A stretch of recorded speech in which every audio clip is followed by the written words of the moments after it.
تو وَاهْجُرُوهُنَّ فِي الْمَضَاجِعِ تو بستر الگ کر دو، اگر اس پر بھی بات نہیں مانتی ہے تو وَاضْرِبُوهُنَّ حدیث شریف میں ہے کہ اس کو اس طرح سے مارنا چاہیے کہ اس کے بدن پہ کہیں زخم کے نشانات نہ آئیں۔ اس کی تشریح محدثین نے فرمائی ہے کہ مثال کے طور پر مسواک سے مارنا چاہیے، لیکن اگر آپ اتنے تگڑے ہیں کہ مسواک سے مارنے پر بھی زخم ہو جاتا ہے تو پھر مسواک کو ہلکے سے مارنا، زخمی نہیں ہونا چاہیے۔ چہرے پہ مارنا ممنوع ہے، سر پہ مارنا ممنوع ہے۔ تو تیسرا حکم یہ ہے کہ اگر وہ سمجھانے پر نہ سمجھے، اگر اسے آپ بستر سے الگ کر لیتے ہیں تب بھی وہ نہیں سمجھتی ہے، اور اس کو مارتے ہیں تب بھی وہ نہیں سمجھتی ہے، تو اب چوتھا مرحلہ، لیکن مارنے میں تفصیل اور ہم لوگوں کو جاننی چاہیے۔ ہم لوگ جب چھوٹے چھوٹے تھے تو دیکھتے تھے کہ نمک زیادہ ہو گیا سالن میں تو اب وہ لاٹھی نکل گئی گھر سے، اب دے رہے لاٹھی نہیں محترم کو بالکل اس کی اجازت نہیں ہے۔ بس ایک صورت میں آپ بیوی کو مار سکتے ہیں، اور وہ صورت یہ ہے کہ وہ غیر مرد سے آشنائی کر رہی ہے، غیر مرد سے اپنی قربت بڑھا رہی ہے، غیر مرد کے قریب ہو رہی ہے، تب ہی آپ مار سکتے ہیں اسے۔ نمک بڑھ جائے یا اور کوئی بات ہو جائے تو ایسی صورت میں آپ نہیں مار سکتے ہیں۔ تو یہ تین مرحلے ہوئے۔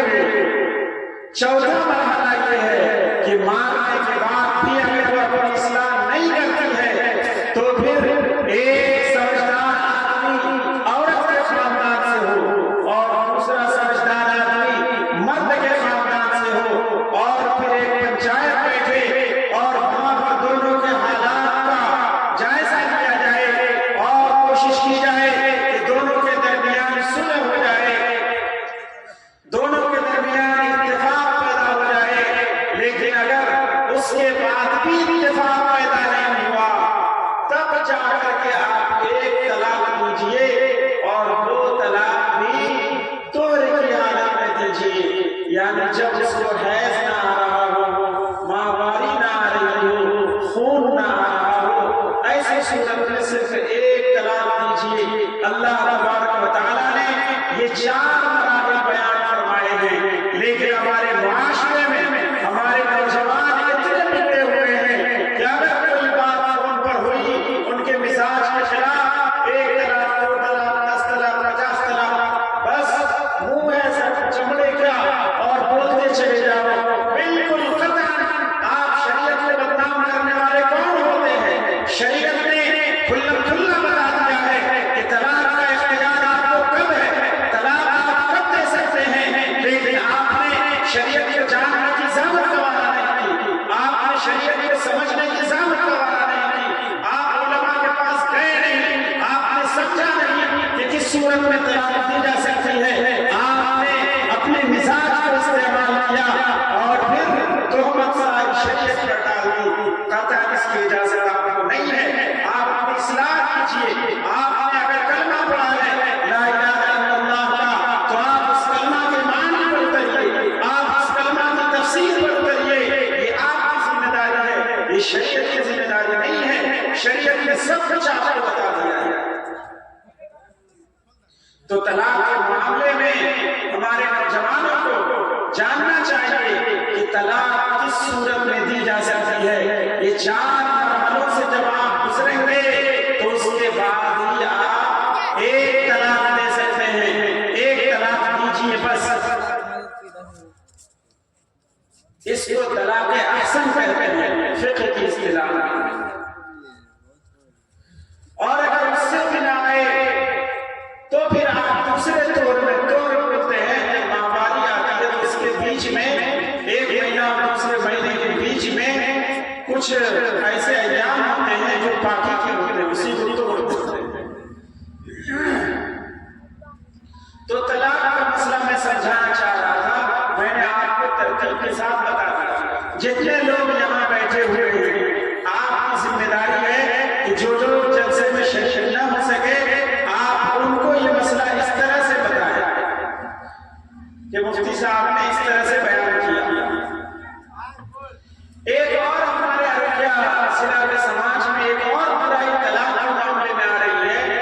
کہ طلاق دے کر کے بیوی کو پھر بھی بیوی سمجھ رہے ہیں، طلاق دے دیتے ہیں اور پھر بھی عورت کو اپنی بیوی سمجھ رہے ہیں۔ اللہ تبارک و تعالیٰ نے ایسے لوگوں کے بارے میں فرمایا ہے افتؤمنون ببعض الکتاب وتکفرون ببعض، کہ کیا تم قرآن کے بعض حصے کو پر ایمان لاتے ہو اور بعض حصوں کا انکار کرتے ہو۔ ایک لڑکی جو اجنبی جگہ میں تھی، جو نیپال میں تھی، جو دوسرے گاؤں میں تھی، آپ کچھ لوگوں کے ساتھ گئے اور نکاح مجلس منعقد ہوئی اور اس سے ایجاب قبول ہوا اور وہ اجنبی لڑکی آپ کی زوجیت میں آ گئی، کس نے دیا آپ کی زوجیت میں؟ اس کا اختیار آپ کو کس نے دیا؟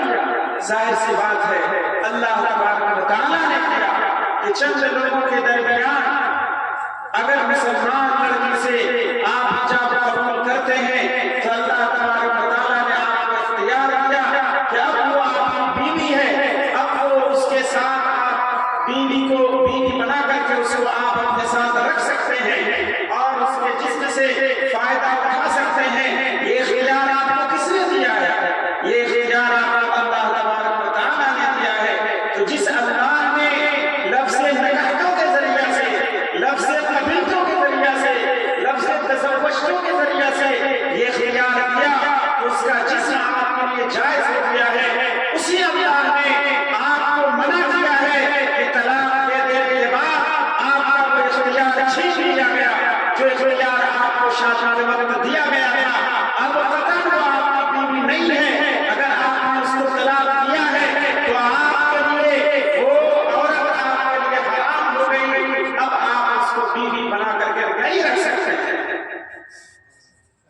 یہ بڑی برائی آ گئی ہے ہمارے اہلیہ ضلع کے مختلف گاؤں میں میرا جانا ہوا اور ہم لوگوں کے پاس تو استفتاء آتے رہتے ہیں، ہم لوگ جانتے رہتے ہیں کہ کیا حالات ہیں۔ حالات بہت خراب ہیں۔ اگر طلاق دے کر کے بیوی کو پھر بھی بیوی بنا کر کے رکھا، مطلقہ کو بیوی بنا کر کے رکھا، تو اس سے جو بچے پیدا ہوں گے وہ زنا کے نتیجے میں پیدا ہونے والے بچے شمار کیے جائیں گے۔ یاد رکھیے گا، طلاق دے دینے کے بعد وہ آپ کی بیوی نہیں ہے۔ ہمارے نوجوانوں کی بے راہی کی وجہ سے آپ کی ظالم حکومت نے طلاق کے خلاف قانون بنایا، یہ ہماری بدعملی کی وجہ سے ہوا۔ اگر ہم اس طرح سے نہ کرتے، شریعت کے مزاج کے مطابق چلتے، تو پھر ہم کو غیروں کو دعوت دینے کی ہمیں ضرورت نہیں تھی۔ ہم اپنی شریعت پر عمل کرتے۔ یہ شریعت تو اتنی خوبصورت ہے، یہ دین تو اتنا خوبصورت ہے کہ آپ دنیا کے جس کونے میں رہیں آپ کے لیے راستہ دیتی ہے۔ یہ شریعت کیا دین ہے، کیا شریعت ہے، آپ کو دنیا میں کوئی اور شریعت اتنی خوبصورت نہیں ملے۔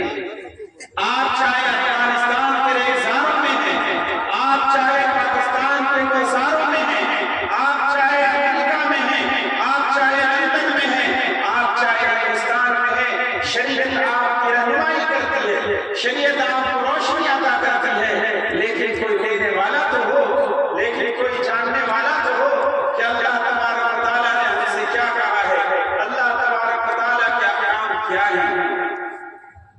تو یہ دوسرا مسئلہ تھا طلاق۔ نکاح کے بارے میں بھی ہم نے وضاحت کے ساتھ بتا دیا، طلاق کے متعلق بھی ہم نے وضاحت کے ساتھ بتا دیا۔ اب تیسرا مسئلہ ہم سود پر آتے ہیں۔ مجھے معلوم ہوا مختلف ذرائع سے کہ آپ کے اس محلے میں ہی نہیں بلکہ اس پورے علاقے میں سودی کاروبار پر زور پڑتا جا رہا ہے، خاص طور سے قسطی کا سود، ہفتہ کا